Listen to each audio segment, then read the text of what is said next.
Financial viability. So these are the things you got to think about then. Now, once we've kind of looked at market share with your flagship product for projections, what is the total percentage of the market you think you can acquire, and how much would that be worth to you? So this is when you start sketching down. If I were to sell my flagship product at a $199, $499, $999, those kind of dollar figures, or if it's not a few people buying a high-ticket product, it's lots of people buying a mid-ticket product, that type of projection. How much can you acquire? Run a couple different projections to get a good understanding of the potential financial viability of you having a flagship product in that market. Secondly, asset creation. Beyond just net profit up front, are there other valuable assets created or liquidation events in your future? Information businesses are strange beasts, and I'll tell you why. Most regular businesses, retail businesses, physical product businesses, employee and human resource intensive type of businesses, here's what they look like. Lots of upfront investment of time and money, many years of keeping the lights on and eking out a decent, respectable profit, because one day you'll be able to liquidate all of that built up value when you sell it, when you license it, or when you step away from the day-to-day, and it becomes like a passive investment for you. That's 90% of businesses that exist out there. The information business is a unique beast because there's very little upfront cost in terms of money. There's a lot of upfront cost in time, and the biggest problem with information businesses is it's hard to step away from them, ever, because they're so entwined with your own personality. And that's true, and that's just how we accept it. We can't solve all the problems. We have to accept certain limitations to also accept certain other advantages, right?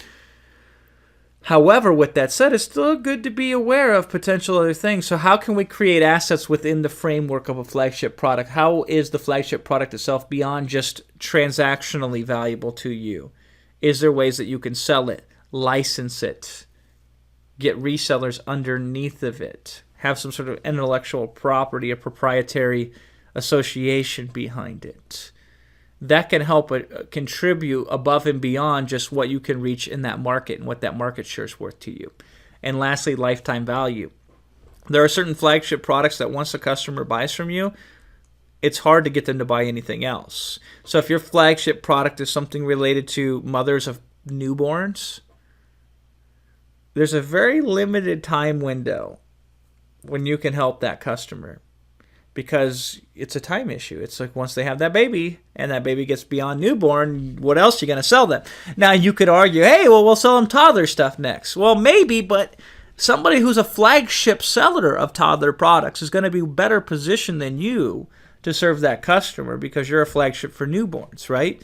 Now, it very well might be that you don't have to worry about potential lifetime value. It might even make a lot more sense for you to create alliances with other customer purchases that they're going to make after they make your purchase, and then be that referral agent and send them over to those other flagship sellers in a very favorable way that will help that customer and also make you more money. But this is the financial viability. We don't want to make flagship products for things that even if we succeed, we don't make that much money and end up not being worth the effort. We want the destination to be as enjoyable as the journey to get to that destination. We want both.